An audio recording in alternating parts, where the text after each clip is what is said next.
Subscribe na man.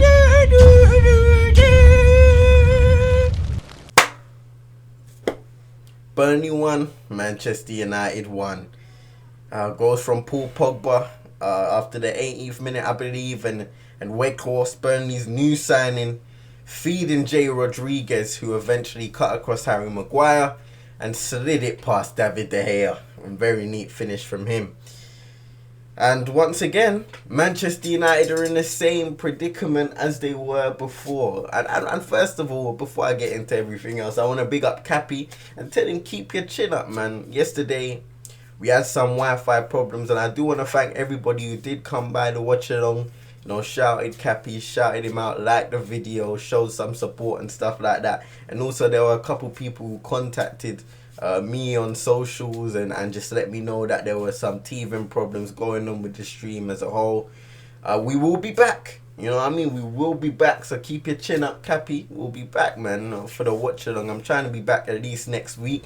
We can't do a watch along for every game just because of work commitments, you know, uni commitments and stuff like that. But we'll do it as much as we can because, you know, it's something that Cappy was enjoying originally, and then unfortunately it got cut short due to Wi-Fi issues and that stuff. But we will be back. We're getting the issues sorted out as we speak. And big up to everybody that's supported, and also drop a like on this video, share it to everybody that you know, and subscribe if you're new. But back to the game.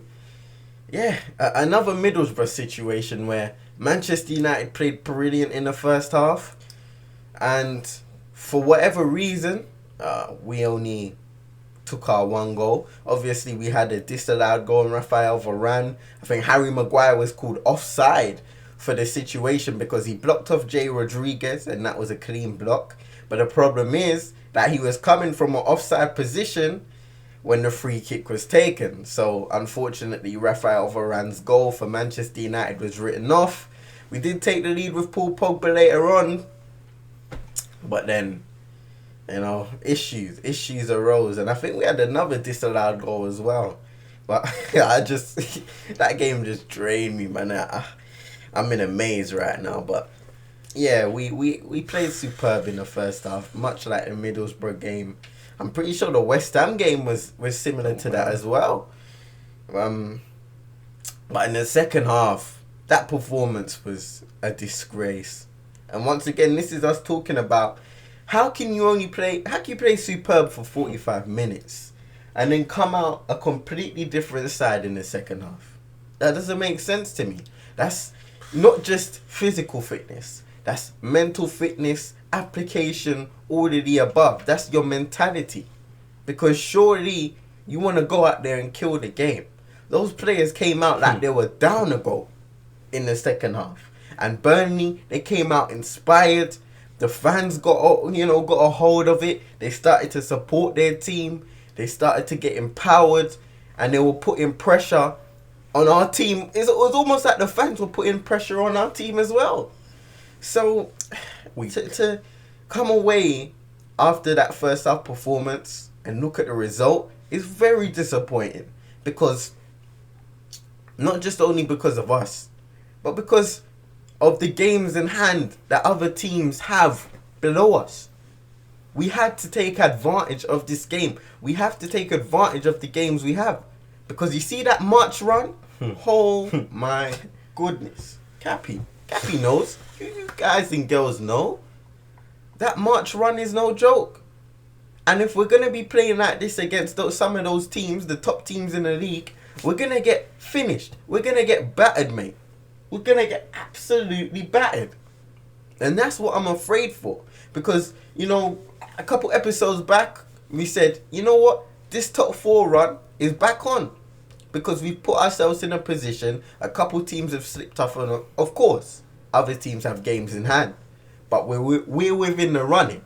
Because in the end of the day, it doesn't matter if you got games in hand. You still have to work for those points. And right now, we still have to work for these points. And as you can see, we're failing. We are failing. We're falling short time and time again. So, you know, a lot of people can be criticised. One thing I do want to say is, actually, I'll leave Cappy to have a conversation about that, because I know he's eager to speak about it. But one thing I do want to mention and speak about is, once again, us as a fan base, we need to come together, man. Because I go around the community after the game, and you look at different communities, how they're communicating with each other, how they're reacting to the game. And listen, there's nothing wrong with respectful debating, because everybody's got a different opinion. But my problem with a lot of the Manchester United fan base is there are a lot of egotistical maniacs who feel like they just want to be proved right. There is no right and wrong when it comes to supporting a team, when it comes to being involved in supporting your favourite club and loving your team. We should be all as one within a fan base. But instead we got people saying, I was right about this, nothing is changing, you was wrong, ha ha ha. You know what I mean? When I was saying this before, everybody was getting on to me, and now look at me now, I'm correct, I'm the right one. What is that about? What does that get you? Do you want a Blue Peter badge? Honestly.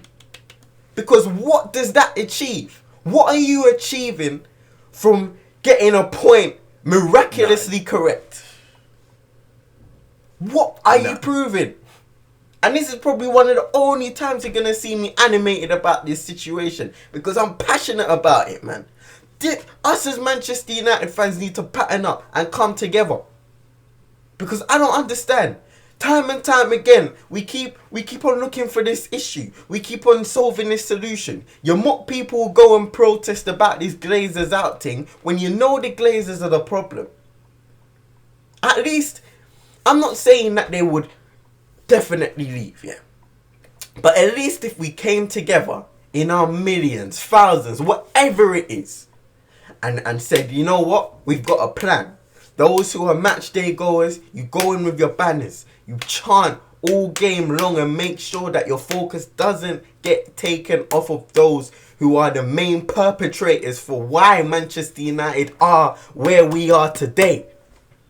Those who are online continue to voice their opinion. Make sure that it's hard for them to not see and hear us. But instead, we're arguing with each other, saying, oh, there's no point doing this because the Glazers won't leave. Well, how do you know? How do you know unless you try? You never know unless you try.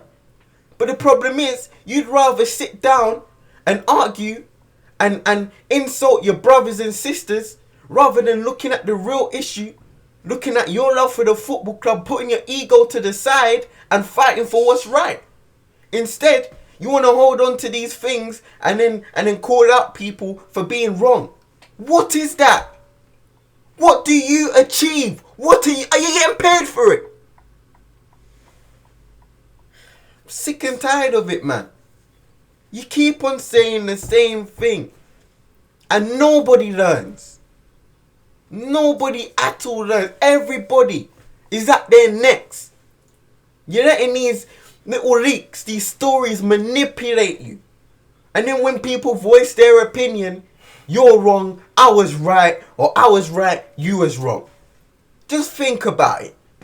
I don't know who this is going to get out to. I don't know who's going to see this, but think about it deeply and think about what kind of fan you are. Because I know what kind of fan I am. Cappy knows what kind of fan he is. So what kind of fan are you? Are you the one that's going to fight for what's right and just support the club based off of your love? Or are you going to hold on to these ego maniac settings thing, whatever you want to call it? Hold on to these I was right, you was wrong thing and laugh at that.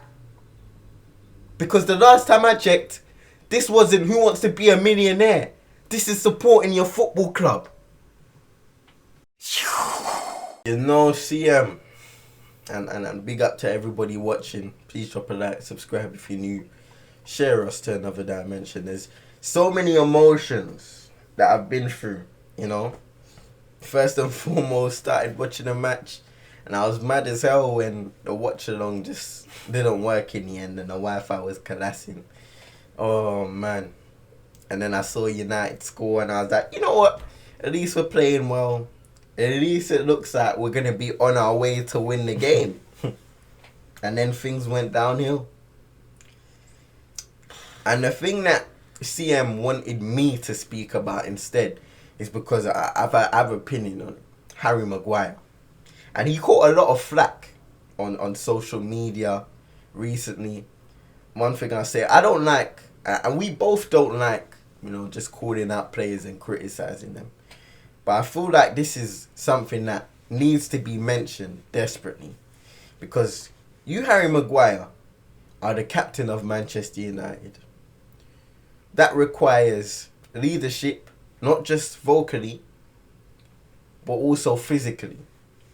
You need to show the players that you're about it.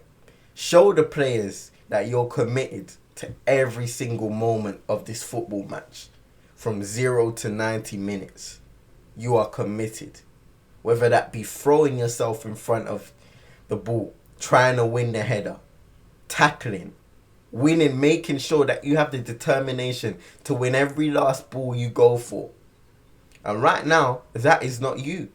Even from the voice, there is no accountability for yourself, your own mistakes. Yesterday, I watched a man in Harry Maguire who is next to Raphael Varane. Varane, always calmness personified, deals with everything that comes to him. Knows when to go, knows when to not go. Knows where to be positional wise. Hardly caught out of position. Harry Maguire going out for balls that he has no business going out for. That's how we conceded the ball, because he decided to charge out into an area that opened a huge gap for Jay Rodriguez to run into. And we concede. So I'm going to ask you, because I saw the quotes. I know the United fans have seen the quotes. They're on Twitter, all of that stuff. Where's your accountability, not just for the team, but for yourself? Because every quote I see from you never mentions your personal performance. I was not good enough. It's always the team. It's always speaking on a team perspective. Speak on yourself. Because I can tell you that you are not a Manchester United captain. And we may not have proper leaders in that dressing room, to be fair. We don't have a lot of leaders in that dressing room. But to me, and to many of the fans out there, that is not you. And, remove the captaincy from the conversation. Performance-wise, not good enough. Not good enough. And I'm not happy about that. Because, things like that, when the team capitulates after half time, you are responsible for picking up the troops. All the leaders. Energizing the troops. Telling them, we need to up the levels. I personally need to up the levels. But let's get another goal. Let's defend like warriors. Let's chase down every last ball. Let's make sure we're not second. We're always first. But I don't see that. That game should have been wrapped up again in the first half. Just like the Middlesbrough game. Should have been wrapped up. But no. We can't finish our dinner. And then in the second half, our heads are hanging low, and everybody's like, oh, we're the victims now. Enough of being a victim. Be the aggressor.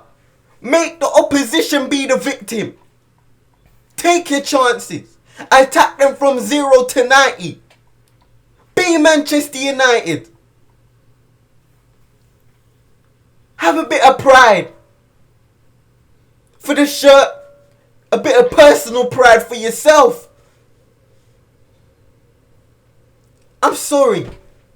But how many times are we going to go through this?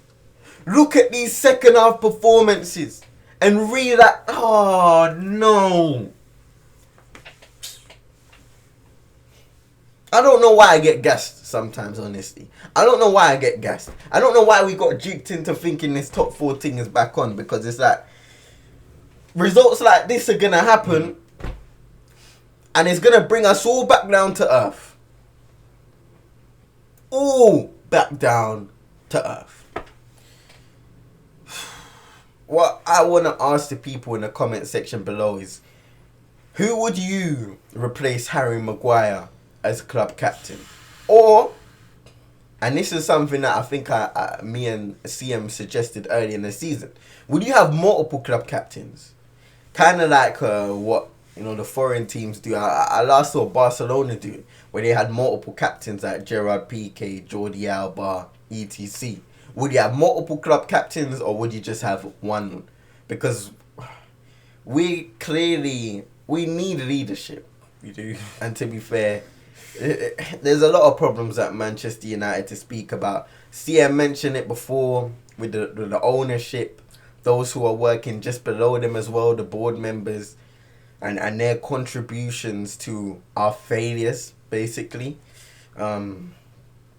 Just players, whether it be past signings, managers clashing with players, the players' attitude, the culture within the whole club, the leaks, the fact that everything literally leaks out of Manchester United. It's like toilet bowl FC, brethren. You're on the toilet for the whole day. Everything gets leaked in that club. It's poor. It's poor. We are nothing. It's not a... Manchester United is no more a club that keeps things within. We don't stick together. Players go to social media to voice their opinions and to criticize their gaffers, to criticize whatever or react however they want to react. You know what I mean? We've got leaks coming out left, right and centre to all of these newspaper companies with Manchester United selling their news. You know what I mean? Probably, I won't be surprised if they're just selling out their news to make a quick buck, extra profit for the Glazeronomics and all them things there. I'm not surprised. Nothing, trust me. Anything you tell me about this club now, I wouldn't be surprised. Because look at the position we're in right now. Manchester United, we can say it's the chase for top 4, but we're a Europa League team. Facts. We are a Europa League team. We're not secure top 4 people. I can't even get mad. That's the funny thing about it. I can't even get mad about it, CM, because it's like, we are where we are for a reason. We are where we are for a reason, and we deserve, well, the fans don't deserve it, but the club definitely does. So how can we look forward when all we're doing is looking sideways? The only thing I can see is sideways. I can't see any light forward, and we might as well be walking backwards, because it's a vicious turn of events at Manchester United. And as long as these owners, as long as these board members who are close to the owners continue to run everything that goes on in this football club, run all of the footballing decisions, we are going to be doomed as a football club. And I hope I'm wrong. I hope we can return to glory. I hope these people can change. They won't. Do you really have faith? Based on what you've seen over these almost 10 years? Do you have faith? And if you do, let us know in the comment section below. Please.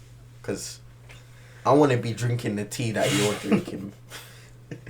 Because me, and I know CM has, I don't see a bright future for Manchester United anytime soon. And that worries me. Everybody, please drop a like, subscribe if you're new. Thank you so much for the support. Once again, I want to reiterate what CM said. Thank you for supporting the watch along. I know it didn't work out the way we all wanted it to, but we will be back. Share us to another dimension, and I'll see you lot in the energy zone today. Bit. Make sure you subscribe, like this video, everything free, no need for a criminal, mind control, all subliminal, Twitter, TikTok, Insta, digital, join this crew, follow my Twitch and I might rate you, if you pass through ends in this my gang, bust down doors or phase right through.